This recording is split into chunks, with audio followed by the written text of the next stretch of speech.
ये सारी भूतेंद्रियां नहीं है, ये सारी सूक्ष्म इंद्रियां हैं जो अहंकारिक है। तो वैसे व्यवहार में क्यों ऐसा कहा जाता है कि जो श्वास प्रश्वास होता है वो वायु में चला जाता है। फिर नेत्र का जो रूप है वो सूर्य में चला जाता है। ऐसे कुछ चार पांच वहां पे दिए हुए हैं। तो हम्म। व्यवहार में से तो आचार्य जी ने इसका समाधान भी किया, मतलब शास्त्र के अनुसार ही, कि शास्त्र में तो ये कथन है ही कि भूतेंद्रियां है ही, कि भूत मतलब जो शरीर के जो गोलक है वो हाँ। वो चले जाते हैं, उसका प्रमाण श्रुति में है। हाँ जी। लेकिन जो वस्तुएं बनती है जरूरी नहीं है कि वो उपादान कारण में ही जाकर मिले। जैसे कि मिट्टी का घड़ा, हम्म। अभी घड़ा है तो घड़ा वैसे तो उसका उपादान कारण मिट्टी है। तो अगर घड़ा नष्ट हो जाता है तो वो उपादान कारण अर्थात मिट्टी में जाएगा, ना कि प्रकृति में जाएगा। तो इस तरह से वो समझाने का प्रयास कर रहे थे, लेकिन मेरे को स्पष्ट नहीं हुआ है अभी। तो देखती हूँ, प्रश्न तो रहेगा ही, क्योंकि उन्होंने नहीं, क्या बोला। आपका शंका क्या है इसमें? शंका ये है कि आचार्य जी ने कहा कि इंद्रियां, इंद्रियों की शक्तियां और स्थूल भूत, तीन हम्म। वस्तुएं बताई। हाँ जी। उसमें से जितनी भी इंद्रियां की शक्तियां हैं वो आत्मा, मतलब शरीर जब मर जाता है, शांत हो जाता है, तो वो जितने भी शक्तियां हैं, इंद्रियों की शक्तियां हैं, वो आत्मा अपने साथ लेके जाती है 18 तत्वों को। हाँ जी। तो वो स्पष्ट है। लेकिन हम्म। आचार्य जी ने इंद्रियां अलग कही और इंद्रिया की शक्तियां अलग कही। इंद्रियां हैं वो सूर्य में जाती हैं, इंद्रिय की शक्तियां हैं वो आत्मा के साथ प्रस्थान करती है। और ये जो स्थूल भूत है वो तो पंच महाभूत से जिनसे बने हैं वहां पे विलीन हो जाते हैं। तो ये इंद्रियां और इंद्रिया की शक्तियां अलग अलग है या ये एक है, शंका ये है। नहीं, वैसे देखो, अलग अलग प्रसंगों में इनका अलग अलग उपयोग किया जा सकता है। जब दो सारी चीजें इकट्ठी मतलब दोनों का अलग अलग वर्णन आया है। जैसे एक बलिवर्ध न्याय आपने सुना होगा कि जैसे गौ गौ शब्द का प्रयोग किया जाता है तो वहां पर बलिवर्ध, गौ और बैल दोनों को लिया जाता है। अगर साथ में बलिवर्ध शब्द ले लिया जाए। माता जी, माता जी एक मिनट, योगिता जी अपने माइक को कृपया म्यूट कर दीजिए। योगिता जी आज शायद पहली बार आई हैं, धन्यवाद। आपका स्वागत है हमारे ग्रुप में। हाँ जी। हाँ जी। हाँ, सभी को नमस्ते। हर एक की शंका जो चल रही है उस शंका को देखते हैं। हाँ जी, ये देखो, अब एक ही चीज को कई अलग अलग प्रसंगों में अलग अलग तरह से कहा जा सकता है। अब जैसे दो शब्द आ गए, इंद्रियां और इंद्रियों की शक्तियां। तो इंद्रियों की शक्तियां तो निश्चित रूप से अहंकार से बनी है। जो सूक्ष्म इंद्रियां हैं वही है सूक्ष्म शरीर के साथ जो रहती है। अब ये जो इंद्रियां ये है वो तो गोलक को ही इंद्रिय कहा जाता है। अब आप आयुर्वेद में मानोगे तो आयुर्वेद में इंद्रिय शब्द से ये भूत इंद्रियां ही लिया जाता है। ये जो गोलक है ना, उनको ही लिया जाता है उस समय। तो अब जब शरीर नष्ट होता है तो ये अपने पंच महाभूतों में इसलिए कहा जाता है कि आंखों का जो रोशनी और देखने की जो शक्ति उसका सूर्य के साथ संबंध माना जाता है। तो इसलिए वो उसमें जाकर अपने मूल कारण उसको मान लिया जाता है, वहां पर माना जाता है। क्योंकि सूर्य और इनका सीधा संबंध है, वायु और श्रोत्र का संबंध है, पृथ्वी और घ्राण का संबंध है, जल और रस का संबंध है। तो इस तरह से वो उसमें जाके मिल ही जाएगी। मतलब जो जो अंश इनमें प्रधानता से बना वो तो उनमें मिलेगी। पर जो सूक्ष्म इंद्रियां वो तो नहीं, वो तो नष्ट होती ही नहीं। वो तो जब आत्मा वो हो जाएगा, जीवन मुक्त होगा, तो उस समय तब मोक्ष के समय ही उसमें जाएंगे। तो इस तरह से दो तरह से वर्णन किया जा सकता है प्रसंग के अनुसार। ठीक है। जी मतलब ठीक है। और बहुत स्थानों पर इंद्रियों को ये भूत इंद्रियां भी मान लिया जाता है। अब वैशेषिक में भी आप देखोगे वहां भी मेरा ख्याल भूत इंद्रियों से, क्योंकि वो निचले स्तर से लिया ही नहीं गया ना, उनका शुरुआत ही पंच महाभूतों से होती है। तो उसके बाद फिर जिस का उससे ग्रहण होता है और उन चीजों को ले लिया जाता है। जी, और दूसरा प्रश्न ध्यान से रिलेटेड है। अच्छा, एक मिनट, मुनि अक्षिता जी पूछना चाह रही हैं कुछ? हाँ, ओम आचार्य जी नमस्ते। ये पूछना चाह रही हूँ, जैसे ये मैं भी थी क्लास में, तो जैसे आंखों का तो बता दिया सूर्य, और इन सब का मूल बता दिया प्रकृति। लेकिन जो पीछे की कहते हैं ना, ये पीछे की कोई डॉक्टर भी ऑपरेशन करता है, जो शुरू से नेत्रहीन है, वो उसे दृष्टि नहीं दे सकता, वो कुदरती होती है। तो वो हमारे साथ रहती है हर जन्म में और परले में, और नहीं, मुक्त। नहीं, वो नहीं रहती। ये दृष्टि है वो, देखो ये जो मूल मूल का मूल इंद्रिय है ना, मूल कह रही हूँ, दृष्टि का मूल, श्रोत्र वो का वो मूल। तो वो तो रहता है, वो हर हाँ जन्म हाँ में हाँ हमारे साथ रहता है। अहंकारिक इंद्रिय है वो, इंद्रियों की शक्ति जिसको सूक्ष्म इंद्रियां कहते हैं, वो तो हर जन्म में सूक्ष्म शरीर के साथ वो रहेंगी, और सूक्ष्म शरीर हमारा हर जन्म में मिलता है। परंतु ये वाली जो बाहर इंद्रियां, जिससे कि डॉक्टर लोग वो नहीं कर पाते ऑपरेशन के भी, जिससे हमारे पीछे से शक्ति चली गई, पीछे से मतलब कि हमारे मस्तिष्क और तंत्रिका तंत्र, ये जो इस स्थूल शरीर से संबंधित है, वो चली जाती है। ठीक है, देखो हमारे पास कोई भी एक यंत्र है, उस यंत्र में भी तीनों भाग रहते हैं। एक तो बिजली का कनेक्शन रहेगा, बिजली का यंत्र है, या सेल से चलती कोई ना कोई शक्ति तो उनमें रहती है। ठीक है, एक चीज ये है। दूसरा क्या है कि जो उसके अंदर जो भी वो डाले हुए हैं छोटे छोटे यंत्र, जिससे वो चीज काम करती है, वो यंत्र जिससे बाहरी यंत्र जिससे काम करता है, एक वो होता है। अब जैसे एक मोटा उदाहरण मैं हमेशा देती हूँ आपको, मोबाइल का देती हूँ ना उदाहरण। जैसे इसमें तीन चीजें हैं, तो हर चीज में वॉशिंग मशीन लेंगे, उसमें भी तीनों भाग होंगे, बाहर का ढांचा होगा, अंदर उन्होंने जो जो ये जो ऑटोमेटिक है उसमें वो यंत्र डालेंगे, ऑटोमेटिक सिस्टम किया हुआ है, और बिजली, ये तीनों चीजें होंगी ना। समझ आई अक्षिता जी? इतना तो हाँ समझ हाँ, गई। अब समझ में आ गई आ ये गई तीनों आ गई। चीजें हैं, तो इनमें एक भी नहीं रहेगा तो कोई काम नहीं करेगा। तो अब भीतर की इंद्रियां तो हैं, परंतु बाहर जो बाहर का कनेक्शन जिससे वो जुड़ा हुआ है, बाहर का अगर बॉडी है वो भी खराब है तब भी नहीं काम करेगा ना। तो ये बॉडी का जो स्थूल चीजें हैं वो भी मस्तिष्क से उनका संबंध नहीं रहा उन इंद्रियों को, तो इसलिए वो नहीं काम करती अंदर की शक्ति होते हुए भी। क्योंकि डॉक्टर लोग जो है वो अंदर की सूक्ष्म इंद्रियों को तो नहीं देख पाते ना उस आधार पर वो कहते हैं कि वो खत्म है। वो तो मस्तिष्क से, या अब जैसे मेरे एक कान नहीं सुनता, नहीं सुनाई देता एक कान से, तो अब उसमें है ना जो अंदर एक हड्डी जाती है, उसका तरल पदार्थ जब मस्तिष्क से उसका संबंध होता है, जब हम कोई भी आवाज आती है, कोई शब्द हम सुनते हैं, तो वो जो मेस्टॉइड बोलते हैं उस हड्डी को, पूरी लंबी सी होती है, उसमें एक तरल पदार्थ होता है। तो पर्दे से टकरा कर उस तरल पदार्थ से जाकर मस्तिष्क में जाते हैं वो तरंगे, तब हम सुनते हैं। अब ना पर्दा है ना वो चीज है, तो अब वो काम करेगा ही नहीं ना अंदर की शक्ति होते हुए भी। ये तो प्रूव है कि अंदर की शक्ति है, क्योंकि एक कान सुनता है एक कान नहीं सुनता। तो उस कान का जो ढांचा है, जो काम कर रहा है, मस्तिष्क के साथ जुड़ा है और उन इंद्रियों के साथ उसका संबंध है, वो काम नहीं करता। तो एक भी भाग अगर काम नहीं करता तो हमारा वो यंत्र पूरा ही वो हो जाता है, मतलब किस अनुपयोगी, उसका कोई उपयोग नहीं रह जाता। परंतु जो मूल अहंकारिक इंद्रियां वो तो रहेंगी। अब हमारे कुछ कर्मों के अनुसार इस जन्म में किसी इंद्रिय का उपयोग नहीं हम ले पा रहे, आंखों से गलत किया तो परमात्मा ने। अब आप सबने सुना है कि अहंकार बुद्धि तत्व महातत्व और ये जो इंद्रियां सबको एक से ही मिली है, आत्मा भी एक से ही है, हम एक ही है। परंतु हमारे कर्मों के अनुसार इनमें परिवर्तन होता रहता है। तो अब उनमें तो परिवर्तन नहीं होगा, जो अहंकारिक इंद्रियां वो तो वैसे ही मिली है।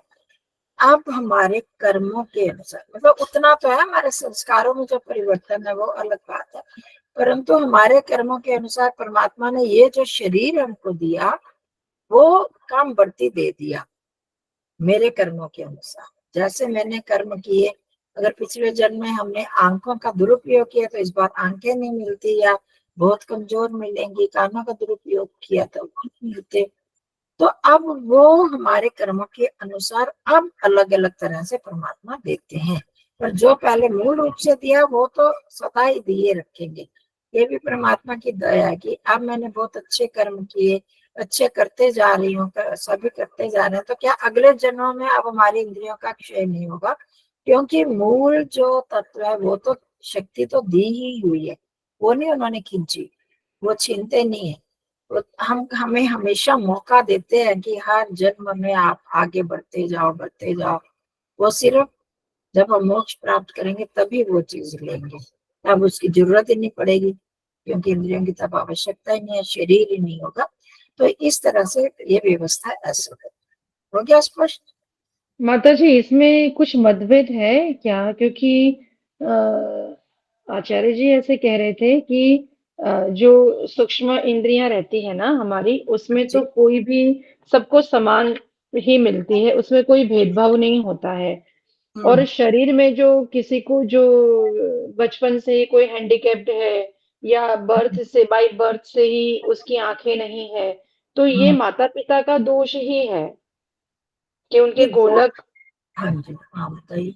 ठीक है। जी, कि माता पिता का ही दोष है, क्योंकि परमात्मा ने शरीर भी मतलब सबको अलग अलग दिया है, लेकिन जो गोलक के स्वरूप में देते उसमें भी कभी परमात्मा भेदभाव नहीं करते।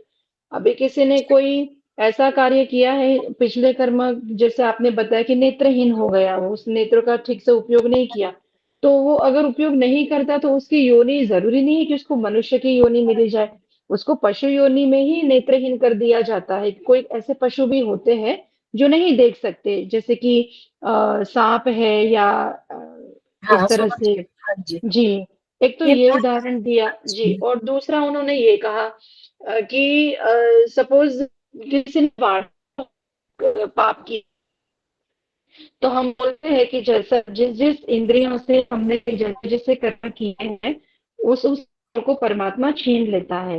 तो अब तक तो मेरे मस्तिष्क में यही था कि अगला जन्म जो मनुष्य का भी अगर सपोज होता है, तो या तो हमारे गोलक खराब होंगे, एक तो ये है, लेकिन उससे उसके लिए तो आचार्य जी ने मना कर दिया कि ऐसा नहीं है। ऐसा उसकी मैं वाणी। उससे हाँ मैं उससे सहमत हूँ, जी, क्योंकि ये सब यही मानते हैं। और नहीं तो परमात्मा कर्मों का फल कैसे देगा? कैसे एक देगा मनुष्य जी है भाई। जिसने नेत्रों का दुरुपयोग किया पर और कर्म बहुत अच्छे किए, तो इस तरह के कर्मों की उनका फल सिर्फ मनुष्य जीवन में ही भुगता जा सकता है, भोगा जा सकता है। तो मनुष्य जन्म देते हुए भी उनकी इंद्रियों का उपयोग बहुत कर देते हैं, क्योंकि दूसरे प्राणियों में, जिनमें जैसे सांप में आंखें नहीं होते हुए भी, परंतु वो उसकी दूसरी इंद्रियां वो कार्य कर लेती हैं, तो उसका उसको फल तो नहीं मिला ना। तो उसके उतने जो दूसरे कर्म भी गलत होते हैं, तब वो पूरी योनि उसको गलत मिलती है। एक एक इंद्रिय जितना कार्य कर्म होता है, कर्मों का फल उस हिसाब से मिलता है। और जो माता पिता का दोष कहा जाता है, उसमें भी हो सकता है। मतलब दो इसमें पक्ष, पक्ष नहीं, पक्ष तो एक ही है, परंतु माता पिता की लापरवाही के कारण भी ये होता है। उसके कारण भी मिल सकता है और हमारे कर्मों के कारण भी मिल सकता है। जब हम देखते हैं कि किसी का कोई दोष नहीं है, माता पिता ने कोई भी लापरवाही नहीं की, उन्होंने पूरा ध्यान रखते हुए भी तो खत्म ये हो जाते हैं। इस तरह के कोई इस तरह का भारी दोष नहीं है, ना डॉक्टर का दोष है, ना माता पिता का दोष है, ना कोई और दोष है, तब भी इस प्रकार के कुछ किसी का शरीर बहुत कमजोर हो जाता है, किसी के ऐसे रोग बाय बर्थ ही उनको मिल जाता है, तो अब उसमें फिर वो कर्मों का ही माना जाता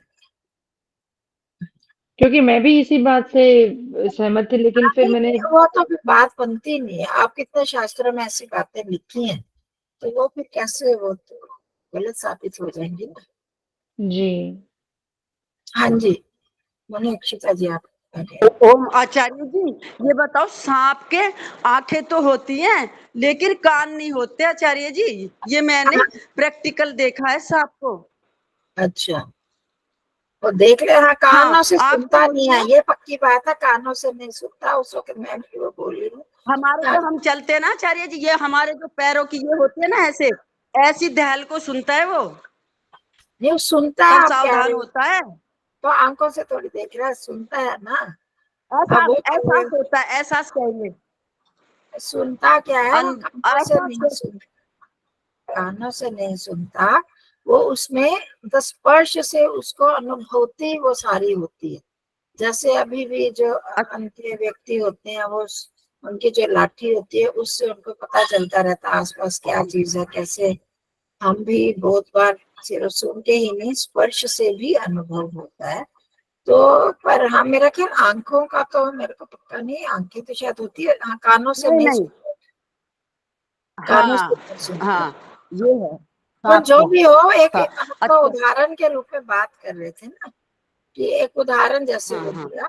तो इस तरह से कर्मों का फल जो है वो परमात्मा, वो तो इस शरीर में ही बदल सकता है, वो गोलकों के रूप में ही बदल सकता है।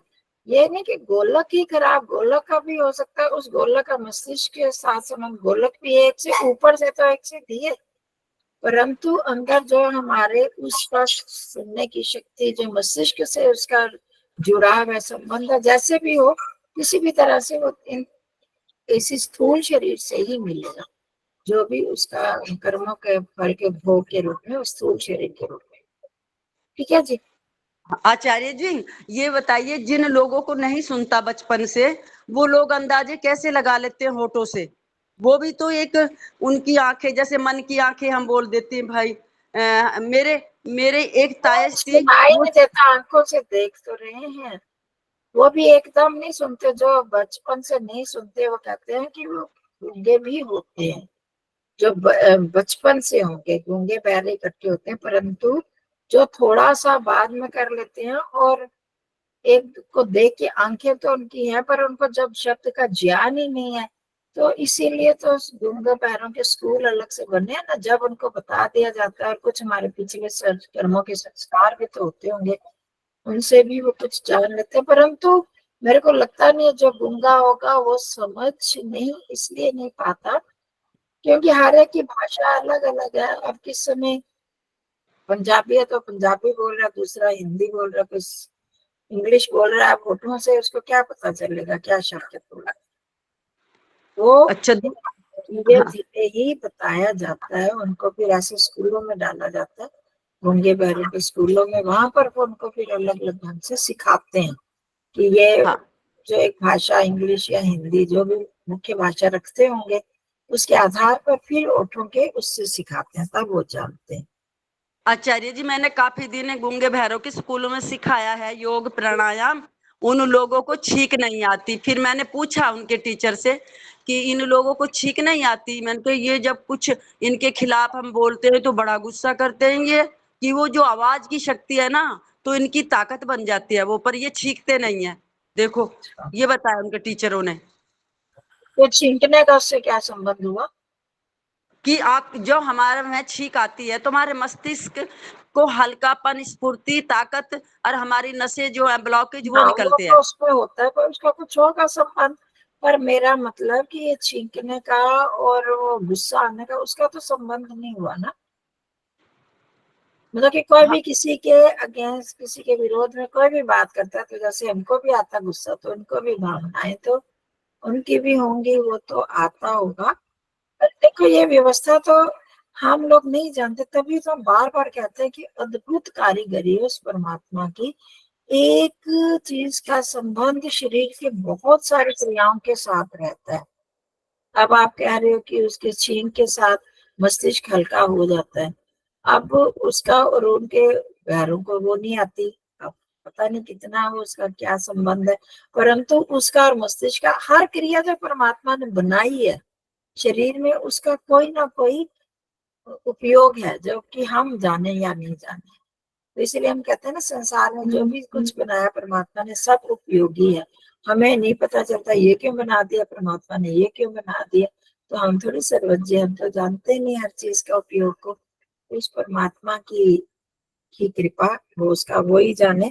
परंतु इतना तो है कि हमें इन इंद्रियों के माध्यम से जब वो कमी आती है तो वो हमें उसका उपभोग करना पड़ता है। अगर एक सी हमें सूक्ष्म इंद्रियां ना मिले तब तो फिर हर जन्म में फिर वही होता रहेगा। हर जन्म में हमें उसका घाटा भोगना पड़ेगा ना, किसी को कम दे किसी को ज्यादा, और हर जन्म में बदलनी पड़ेंगी। अब सिर्फ जैसे कहते हैं ना, ऊपर ऊपर का ढांचा बदलते जाओ, अंदर तो परमात्मा को सब जगह एक सा ही उसका वितरण करता है, किया ही हुआ, पहले से ही किया हुआ है। तो इसलिए जिस भी जन्म में जाएगा, जिस भी योनि में जाएगा आत्मा, उसको उस योनि के अनुसार वैसे वैसे पदार्थ मिलते जाएंगे, क्योंकि मूल उस रूप से सबको वही दिया हुआ है परमात्मा। सिर्फ बाहर बाहर की तत्वों को ही बदल देगा उसके कर्मों के अनुसार। ठीक है, तो इस प्रश्न को यहीं समाप्त करते हैं। अब आप क्या कह रहे थे, ध्यान का है कोई प्रश्न?